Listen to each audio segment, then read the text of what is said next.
this last video is going to go into some more detail about genes and alleles and our genome, and the sum of our base pairs contained in a haploid set of chromosomes, and how we can play with that in biology to look at inheritance, leading into our next topic. So as we've discussed, the genome can be shown in several ways. So it's a long sequence of just 4 letters, A, T, C, and G, and they denote the 4 bases. So we've got our adenine, which is our purine, thymine, which is our pyrimidine, and the same again for cytosine and guanine. So you can see on the left-hand picture, it just comes out as a GA, CTA, GC, and those kinds of things. And that's exactly what it looks like when they start to code.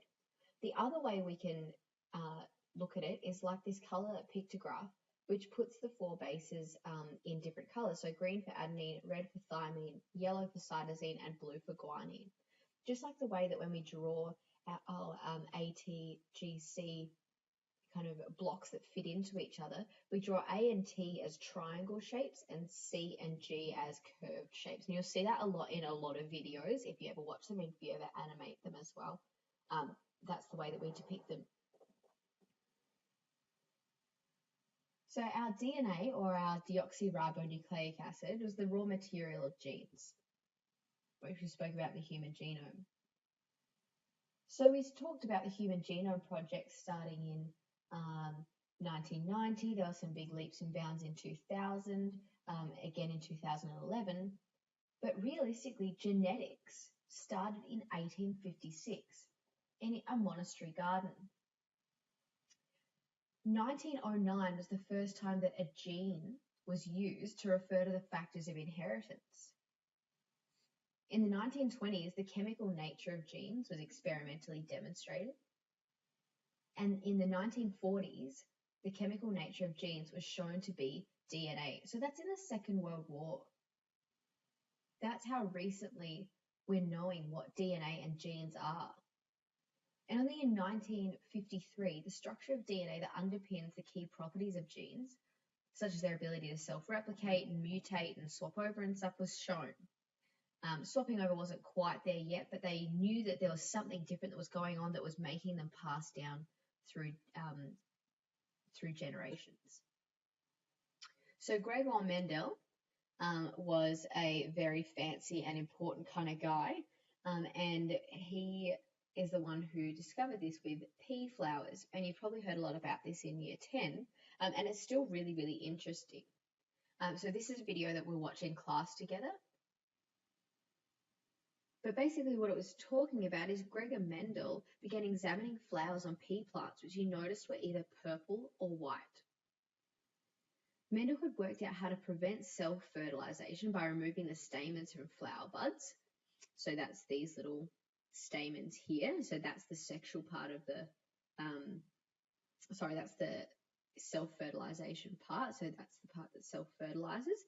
And he removed the stamens on one pea plant by dusting pollen that he collected from another pea plant, so the stigma of the first plant. In doing this, he was artificially crossing them. So he had to collect the pollen from some of the stamens on the second plant, so in this case it's the purple plant, and he brushed it onto the one that he'd just cut all of the stamens off of. This was artificially crossing the pea plant. Now, the reason we use artificially is because he's gone and done it. It hasn't been a sort of nature imposed with a vector such as a bee or a beetle or the wind that's pollinated this. So he's artificially crossed it. So artificially crossing is something that you could put on your cue cards. He also recorded the characteristics of mature pea plants, and so the peas himself, in the notebook that he was keeping at the time, so his kind of logbook. Later, with others assisting him, he sat at the table where he shelled the peas and sorted them into groups of different colours and shapes and counted the numbers in various groups.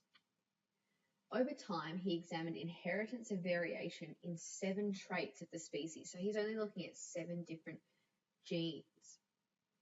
He also used other plant species such as beans and experimented with bees a little bit. So what he was looking at is he was looking at stem length. He was looking at the seed or the cotyledon colour. He was looking at the shape, whether it was round or wrinkled. He was looking at the coat colour, so the little shell that it comes in, whether it was a bright white or a grey. He was looking at the pod texture, so the actual pod that encases all the peas, was that kind of quite plump, or is it really constricted and you could see the outline of every single pea? He looked at the unripe pod colour, so maybe that when they ripened they turned green. And he also looked at the flower position, so whether they were axial, so after little buds, or whether they were only just at the end. So what he was looking at was the features of his experimental crosses that led to his success included testing one trait at a time. And we think about that and we talk about that when we talk about our dependent and independent variables. We only want to test one thing at a time so that we can say that it's definitely due to that thing and we control for everything else. So Mendel initially examined variation in only one trait. So say he chose the pea colour first. And he set up crosses between plants that differed in just one trait. So maybe he chose the pod colour instead. So such crosses are termed monohybrid crosses. So mono being one and hybrid being having, a hybrid. It's a combination of the two crosses. And that's a really good word to have on your cue cards. After he'd recognised the pattern of inheritance of single traits, Mendel studied crosses of plants differing in two traits. So these were called dihybrid crosses. Di being two, division, and those kinds of things. Dihybrid crosses because we're looking at two traits. In contrast, other plant breeders tried to study variation in many traits at once, and then they were all confounded. They couldn't get everything right. They didn't know exactly what was coming from where, and they observed so much variation they didn't really know what to do with all that data. So some of the important things that he controlled for was his starting point was the pea generation, the parent generation. And he used plants that were known to be pure breeding. So the ones that every single time they created exactly the same plant, perhaps because they were self-fertilized, right, that asexually reproduced. So they were creating exactly the same plant, cloning. And he used those to start off his parental generation. He recorded the parentage. So unlike a lot of the other plant breeders that were looking at this kind of stuff at the time, Mendel kept really careful records of the parents of every offspring. So every time he went to a new generation, he would record the two parents that contributed to it. He counted the offspring. So he counted the appearance and numbers of different kinds of offspring produced in each generation. So he would count the ones that had a wrinkled yellow pea with a plump with a plump seed casing that was white, that had terminal flowers and long stems. So he was looking at all of those things and he was describing every single one of those as he was going.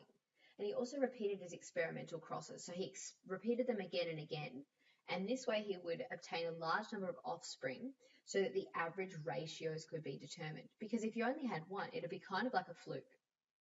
So there were so many peas, and a large number of offspring allowed regularities to be recognised and valid averages to be identified. So when we talk about our power of statistics, when we're talking about, creating 1,000 people in the Human Genome Project, it's because we're looking for trends across a population. So this is something that is a really good demonstration of scientific creation of tests and of the way that we experiment. So recording these kinds of things and creating averages using high-powered statistics. So it did have a few assumptions associated with it. It was, so assumptions being, we kind of guess this is true, but we haven't really absolutely proved it. So he assumed that each trait was controlled by a pair of inherited factors. For example, the trait of seed colour was assumed to be controlled by a pair of factors, with one producing yellow and the other producing green. So we didn't have a yellow, green, and black per se. So it only had a pair of inherited factors. For each trait, individual plants had two factors that could be identical or different.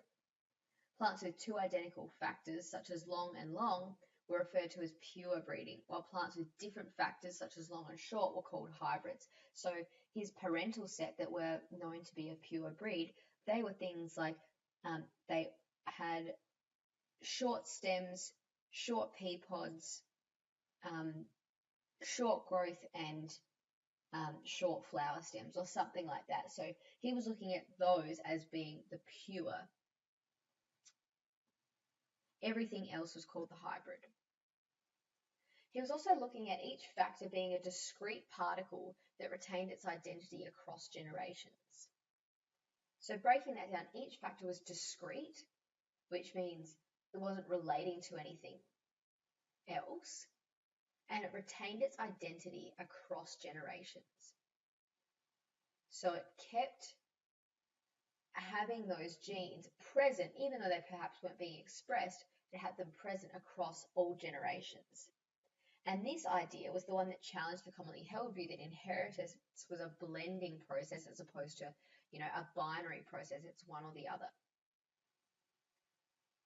The character that was expressed in the F1, so that's the first reproductive cycle,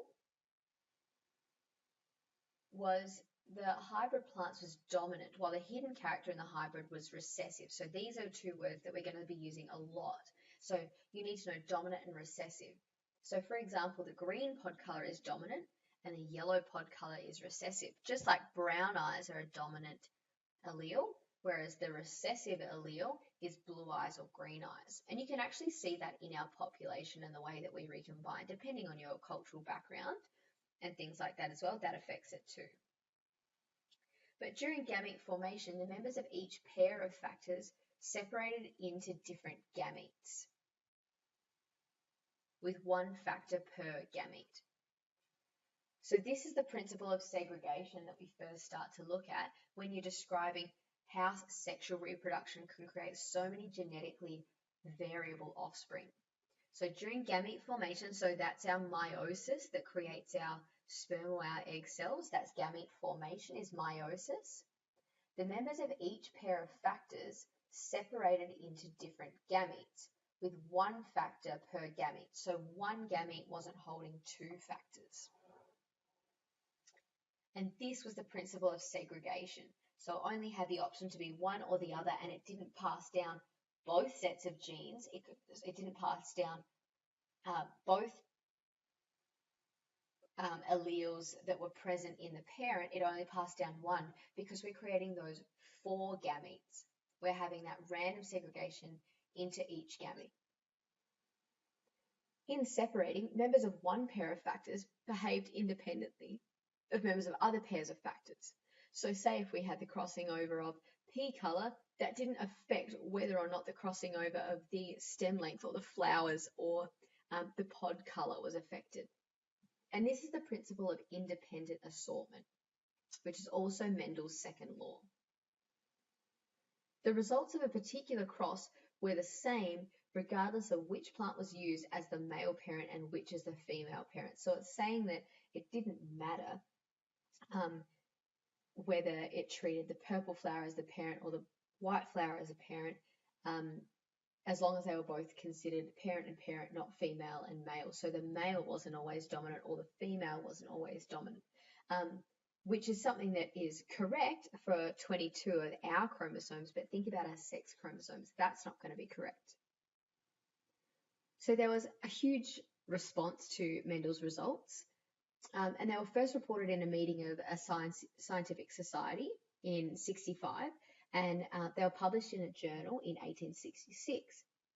But his results were ignored. His model was then rediscovered in 1900 by three biologists working independently.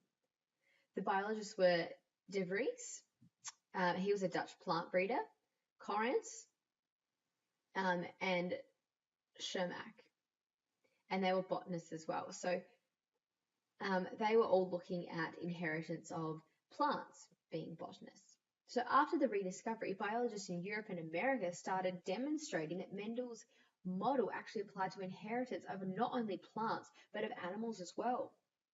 So the Mendelian model of inheritance was soon universally accepted as the basis of inheritance in plant and animal species.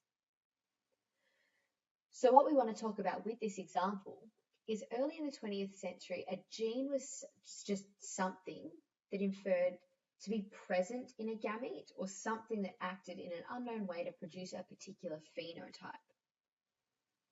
But nothing was known about the nature of genes or how genes acted to produce particular phenotypes. It wasn't really discussing alleles at that stage. It wasn't discussing variation of the gene. So that's a really important distinction between gene and allele. An allele is one of the options for a gene.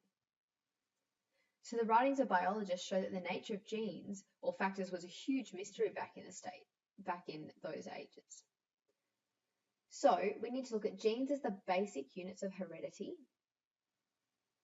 that transmit information in the form of discrete sequences of bases in DNA to the next generation. So that might be another thing that you can write on the back of your genes cue card, is that they're the basic units of heredity and they transmit information in the form of discrete sequences, remembering they don't have to be connected to one another, but they are or they aren't, and it's the whole section. And there are a whole lot of bases in the DNA, and that gets passed on to the next generation. So there's kind of a guess now that there is 20,678 protein coding genes in the human genome. So these are the ones that we're going to be able to see during our reproductive cycles. So now we've got the genome as a sum of a total of organisms' DNA measured by the number of base pairs contained in a haploid set of chromosomes. And we're nearly there for genes and alleles as well. So many genes are protein coding genes. The coded information present in the base sequence of the genes is translated or expressed as a polypeptide chain or protein. Each protein coding gene controls a specific characteristic or trait. So the gene controls a characteristic or trait, which is an allele. So for example, Mendel experimented with 7 genes which control different P traits. The other thing that we can connect this back to is the human genome. And these are expressed as RNA. And these genes do not code for proteins, but they're denoted as ncRNA, so non-coding RNA genes. But they're still present. RNA is a nucleic acid present in all living cells, and its principal role is to act as a messenger, carrying instructions for DNA from controlling the synthesis of proteins. So that's that single-stranded RNA. Whereas we have our DNA, which is the deoxy, and that is our double-stranded antiparallel double helix. RNA is our messenger that converts these things into proteins. So the way that we name genes is usually to do with the functions. So the gene controlling your blood type, and then they often look at shorthand schemes using genes and genetics, and they give names consisting of a group of up to 5 characters, which is letters and numbers, and perhaps you mix them up in between. But BRCA, breast cancer, is a big one that gets used a lot in biology. ABO, so your different blood types you've got there. And CFTR is the gene that controls chloride ion channel proteins in the plasma membrane, which is something that you will do in cell biology in Unit 1. So almost all human genes are present in the DNA of the cell and the nucleus, but there's also some in the mitochondrial DNA, which is mtDNA, not to be confused with mRNA.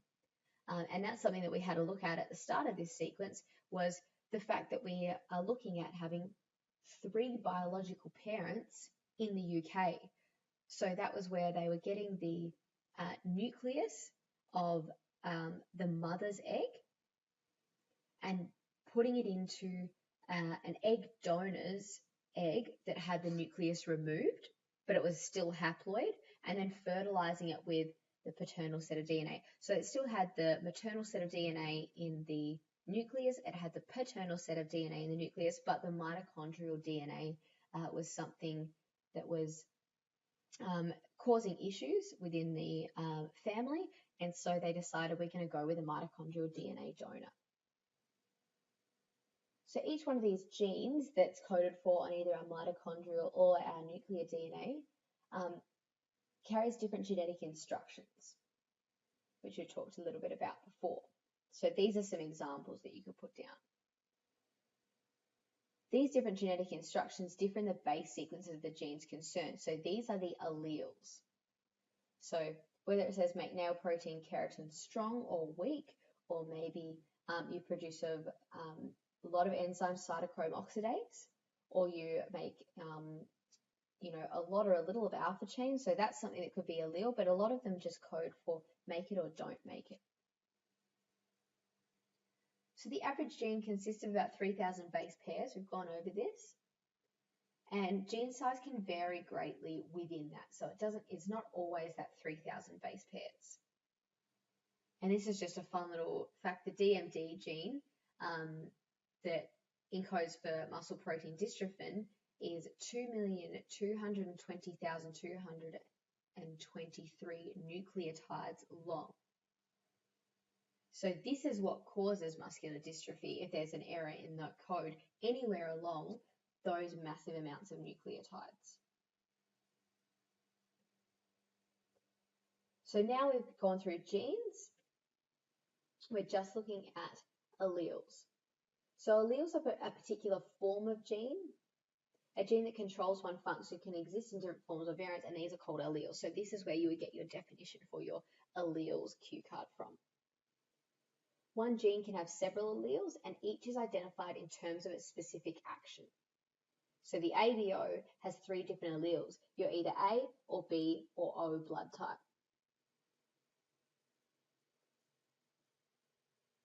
So this is just a couple of examples of the common alleles of selected genes represented by variations of the letter. So they've got their chromosomal location, so which chromosome they're on. They've got the gene, its function, and then the common alleles and what it produces. So produces antigen A, produces antigen B, produces neither. So that'll be O blood type, and we're looking at things like that. And you go into a little bit more depth of these kinds of things in year 12 as well. But we need to look at the fact that we have a gene and an allele. And they're 2 separate things, but they belong to one another and they are strictly linked. So when we're looking at alleles, there's not always the case that it can be seen for just one or the other. There could be a couple more that just aren't very common. So say this is dogs or cats. There's a whole lot of different genes that we can start looking at, and we'll go through those in some exercises together. So alleles of different genes may also be seen in plants, such as our purple and our white, and we use like a capital and a lowercase, and you'll do stuff with P's and P's in a whole lot of Mendelian inheritance. So we'll be looking at that. So the P is for the flower color, and it's put a capital P because purple is the dominant and lowercase p is the white, and that's the recessive. And that's another way to tell. So purple is going to be the dominant here and yellow is going to be the recessive. So that's something else to look out for. So now we've gone through all of our study design dot points for genomes, genes, and alleles.